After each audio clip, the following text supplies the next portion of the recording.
question is this.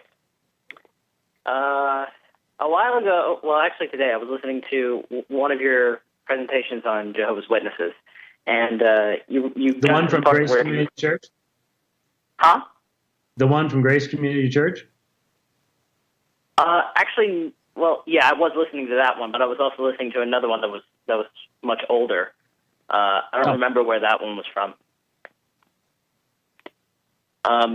But I think actually no, this one was the one where you were in Hawaii.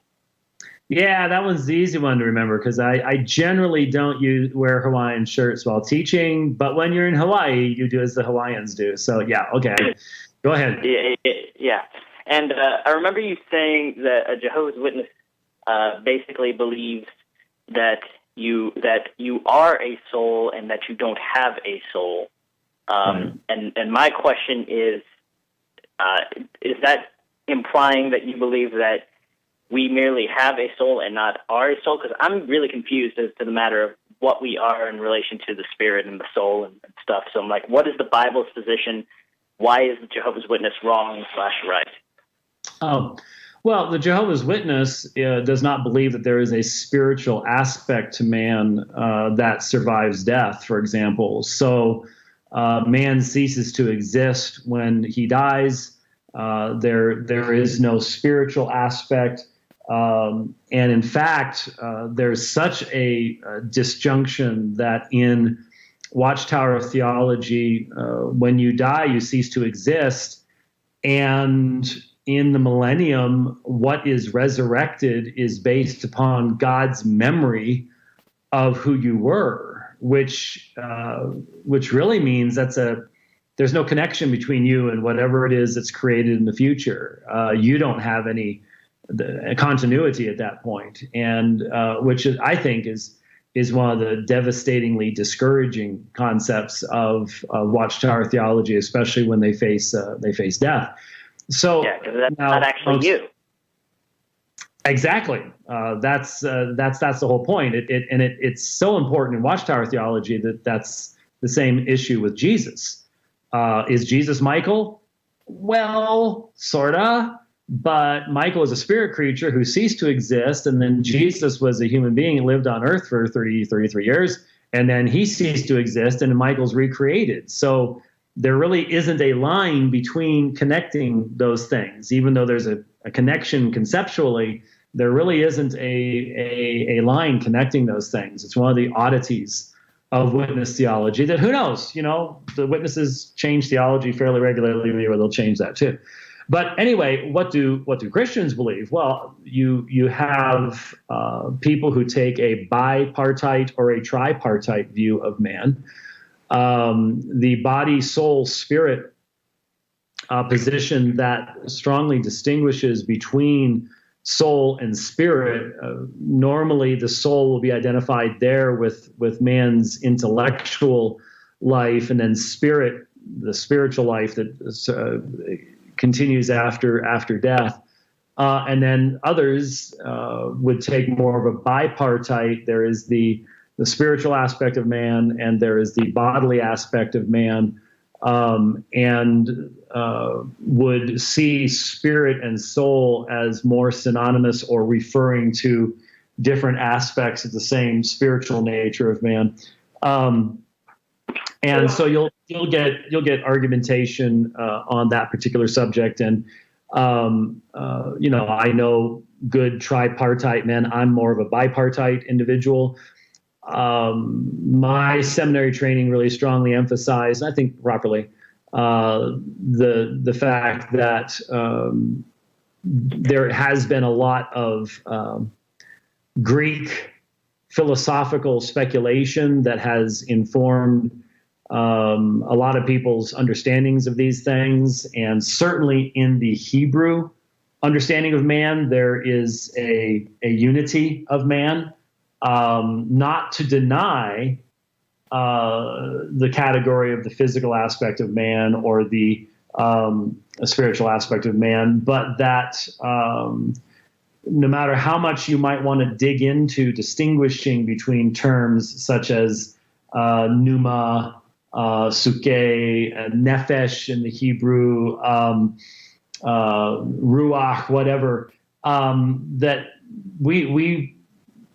our tendency as Westerners is to make really deep distinctions there that are not necessarily a part of the Hebrew mindset at all.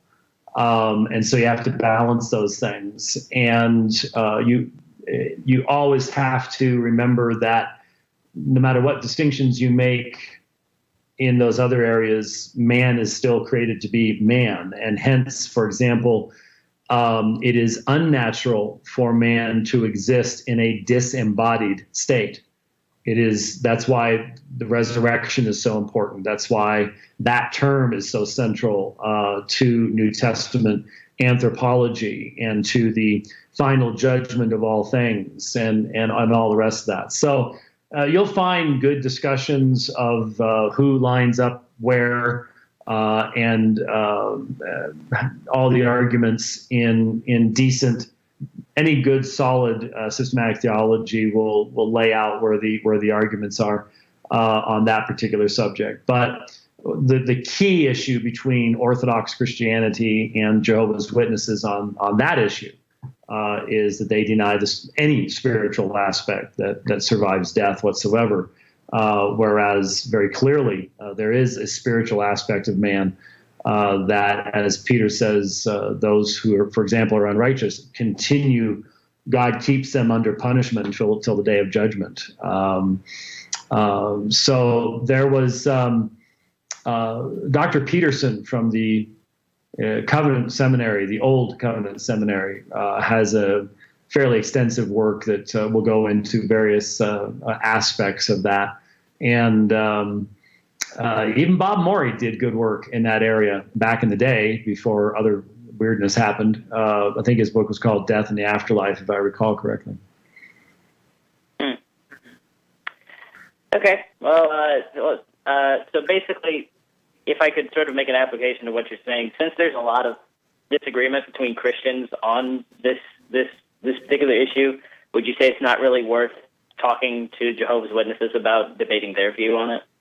No, I wouldn't, because though we may have disagreements as to the specific referent of soul and spirit in comparison to one another, what is fundamentally necessary is a recognition of the spiritual nature of man. There's got to be something that Paul says when he dies, to be absent of the body is present with the Lord. In Jehovah's Witness theology, to be absent of the body is to cease to exist, not to be present with the Lord.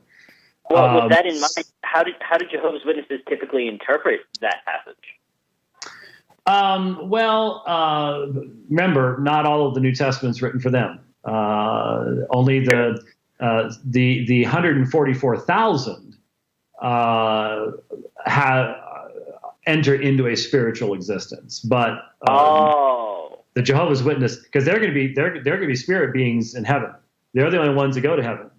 The great crowd exists in a physical body here on earth. So large portions of the New Testament aren't even written for them. I mean, it's a really depressing religion when you think about it.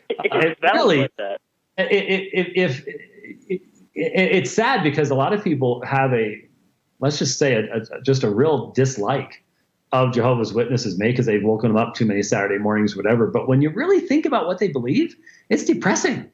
It's sad. We should feel horrible for these people and want to be amongst those who bring a gospel of truth to them. And so I think it is important because for no other reason than their view of Jesus and atonement is deeply influenced by their belief that Jesus doesn't rise physically from the dead, but as a spirit creature. So that would be an important reason too.